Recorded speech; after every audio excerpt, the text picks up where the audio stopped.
నమస్తే, welcome to BRK health. నేను పద్మ. ఈరోజు మనతో పాటు స్టూడియోలో ఉన్నారు chief clinic dietitian doctor Srilatha గారు. వారిని అడిగి మరిన్ని విషయాలు తెలుసుకుందాం. నమస్తే అండి. నమస్తే అండి. డాక్టర్ గారు, మలబద్ధక సమస్య ఇది ఈ మధ్యకాలంలో ఎక్కువగా వింటున్న వర్డ్. అది చాలామంది సమస్యతో బాధపడుతున్నాం. అసలు సొల్యూషన్ ఏంటి, ఎందుకు వస్తుంది అన్నదే తెలియదు. అండ్ ఎస్పెషల్లీ ఫుడ్ ఏం తినాలో అంతకంటే తెలియదు వాళ్ళకి. అసలు ఎందుకు వస్తుంది, రీజన్స్ అండ్ ఫుడ్. సో మలబద్ధకం అనేది మనకి యూజువల్గా డైటరీ కాసెస్ ఉంటుంది.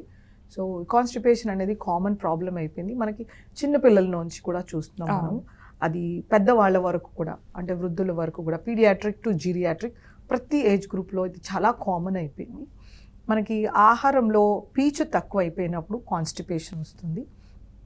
అలాగే సరి అయిన ద్రవ పదార్థాలు తీసుకోకపోతే త్రూ ద డే మనం హైడ్రేషన్ సరిగ్గా లేకపోతే మోషన్ హార్డ్ అవ్వచ్చు. అలాగే మనకు కొన్ని రకాల food items, dry food items, పీచు లేని ఆహారం ఎక్కువ తీసుకోవడం వలన కాన్స్టిపేషన్ అవ్వచ్చు. లేకపోతే మన ఇంటెస్టైన్లో సరిగ్గా మాయిశ్చర్ అబ్జార్బ్ అవ్వకపోయినా కూడా కాన్స్టిపేట్ అవ్వచ్చు. కొద్ది రకాల మాత్రల వలన, అంటే మనకి కొన్ని ఓపియాయిడ్స్ ఉంటాయి, వాటి వలన కూడా మనకి కాన్స్టిపేషన్ అవ్వచ్చు.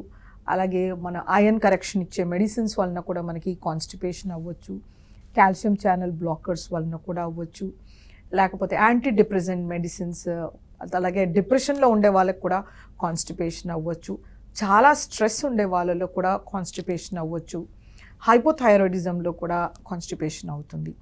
కొన్ని రకాల పేగు జబ్బుల్లో డైవర్టికులైటిస్ ఉంటుంది, దాంట్లో కూడా కాన్స్టిపేషన్ అవుతుంది. లేదు intestinal obstruction, sub acute intestinal ఆబ్స్ట్రక్షన్లో కూడా మనకి కాన్స్టిపేషన్ అవుతుంది.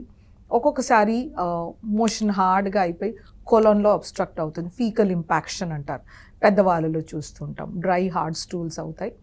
లేదా మన రెక్టల్ మసిల్ స్పింక్టర్ అనేది లూజ్ అవ్వడం వలన వాళ్ళు మోషన్ పాస్ చేయలేక రెక్టంలో లోడ్ ఆఫ్ స్టూల్స్ ఉండిపోతాయి. అది కూడా ఒక రకమైన కాన్స్టిపేషన్ అయి ఉండొచ్చు.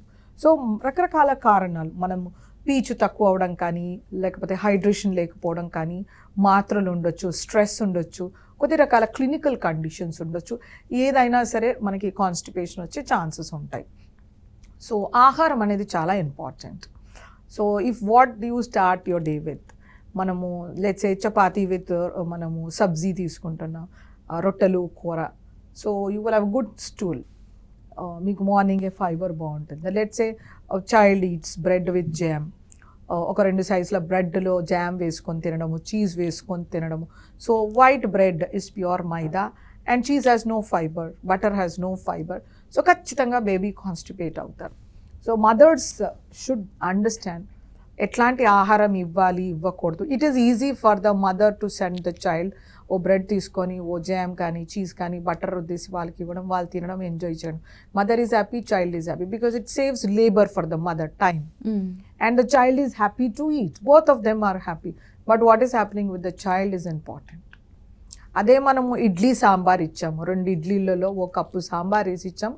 సో మంచి ఫైబర్ వస్తుంది, మంచి ప్రోటీన్స్, వైటమిన్స్, మినరల్స్ వస్తాయి. సో హైడ్రేషన్ కూడా ఉంటుంది సాంబార్తో.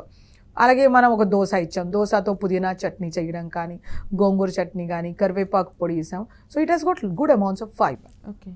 అలాగే మనం గోధుమ ఉప్మాలో కూరగాయలు వేస్ట్ చేసాం, కొన్ని బఠానీలు కానీ, గోబీ పువ్వు, బీన్స్, క్యారెట్, ఆ గోధుమలోనూ ఫైబర్ ఉంటుంది, మనం వేసే కూరగాయల్లో fibre. It's an excellent food. అలాగే మనకి పెసరట్లు, మినపట్టు, వీటిని అన్ని మనం హోల్ గ్రామ్స్ పల్సెస్తో చేస్తాం. సో మంచి క్వాలిటీ ఆఫ్ ఫైబర్ వస్తుంది. వీటిని మనం అల్లం చట్నీ కానీ, టొమాటో చట్నీ, ఏవైనా కూరగాయ చట్నీ, ఆకుకూర చట్నీతో చేస్తే మంచి ఫైబర్ ఉంటుంది. అలాగే పిల్లలకి లంచ్ బాక్స్ అంటే first thing what mothers do is pulihora చేసిస్తారు. ఈజీగా ఉంటుంది, అలాగే పిల్లలు ఈజీగా తినేస్తారని. లేకపోతే ఒక కోడిగుడ్డు కొట్టి ఫ్రై చేసేస్తుంటారు, ఎగ్ ఫ్రైడ్ రైస్ చేస్తూ ఉంటారు, ఆర్ జస్ట్ కొంచెం జీరా రైస్ చేస్తుంటారు.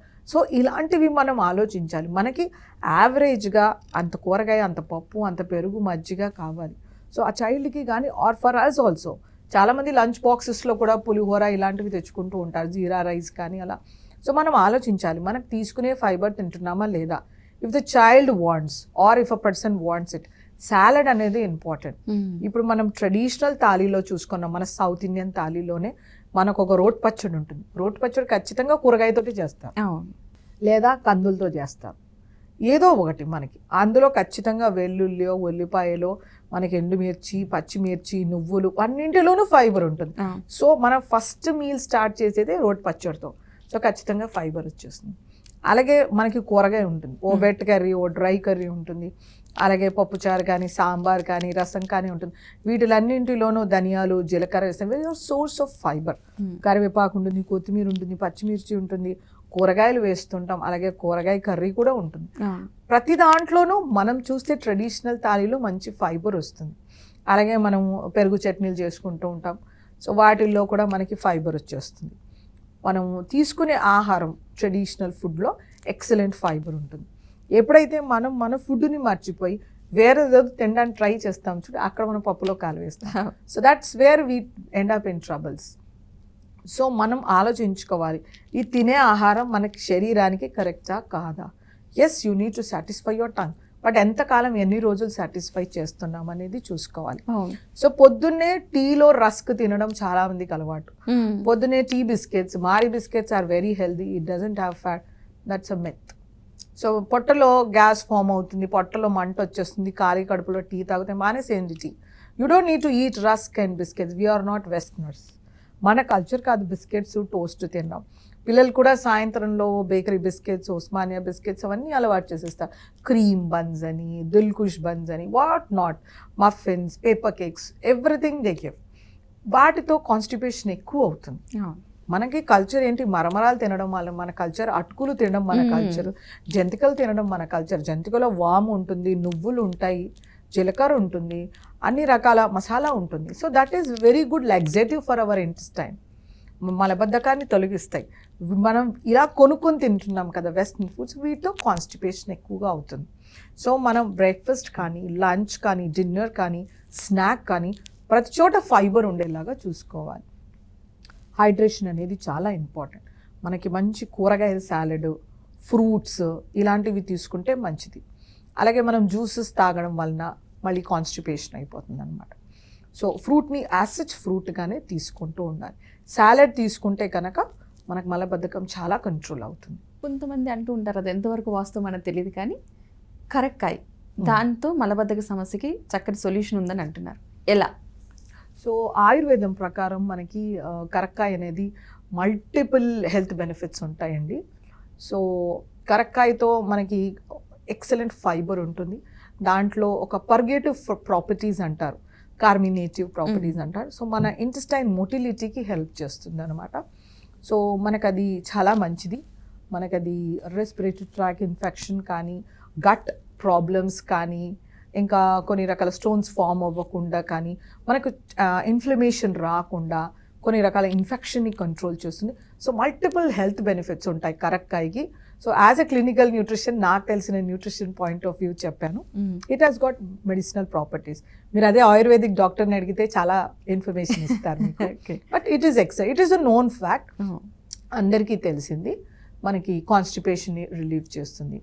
అలాగే మనకు పాలు మిరియాలు, పాలు పసుపు, ఇవి కూడా మనకి కాన్స్టిపేషన్ని రిలీవ్ చేస్తాయి అన్నమాట. కొంతమందిలో చాలా హార్డ్ స్టూల్స్ ఫామ్ అయిపోతాయి, రాళ్ళలాగా మోషన్ ఫామ్ అవుతుంది, వాళ్ళు మోషన్ని బయటికి ఎక్స్పెల్ కూడా చేయలేకపోతారు.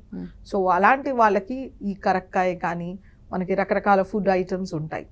సో మనము చియా సీడ్స్ని నానబెట్టేసి పరిగడుపును తీసుకోవడం, అది మనం ఇన్ని చియా సీడ్స్ ఇన్ని వాటర్లో వేస్తే ఇంత గుజ్జులాగా ఫామ్ అయిపోతుంది. So that will absorb lot of moisture. So that is having lot of soluble fibre. Soluble fibre మనకి మెంతులు, చియా సీడ్స్, ఫ్లాక్స్ సీడ్స్, ఇవి మనకి మోషన్ని ఈజీగా పాస్ చేయడానికి హెల్ప్ చేస్తుంది. మనకి పపాయ, యాపిల్, జామకాయ ఇవి చాలా శ్రేష్టం మలబద్ధకాన్ని తగ్గించడానికి. ఎస్పెషల్లీ ఆకుకూరలు, పాలకూర, తోటకూర, చుక్కకూర, మనకి ఉల్లికాడలు, ఇవన్నీ మనకి మాయిశ్చర్ని లాగేస్తుంది, పేగులలో వెళ్ళి స్టూల్ని సాఫ్ట్గా చేస్తుంది అనమాట. సో ఆకుకూరలు, కూరగాయలు మనకి బాగా ఉండి, అలాగే జొన్న రొట్టెలు, ఇది కూడా కాన్స్టిపేషన్ని రిలీవ్ చేస్తుంది. కొంతమందిలో ఏంటంటే వీట్ తోటి కాన్స్టిపేషన్ తగ్గుతుంది, కొంతమందిలో వీట్స్తో కాన్స్టిపేషన్ అవుతుంది. అది ఇండివిజువలైజ్డ్, అది చాలా తక్కువ పర్సెంట్. మనకి కొర్రలతో కూడా మలబద్ధకం తగ్గుతుంది. అలాగే పెసరట్లు, మనకి ఫైబర్ ఉంటే కనుక క్యాబేజ్ ఇలాంటి వాటితో కూడా, క్యారెట్స్, బీట్రూట్స్, ఇవన్నీ ఎక్సలెంట్ ఫుడ్ అని చెప్పొచ్చు అనమాట మనం. థ్యాంక్ యూ సో మచ్ అండి. మలబద్ధకానికి సంబంధించి మంచి సొల్యూషన్స్ ఇచ్చారు. Thank you so much. Thank you.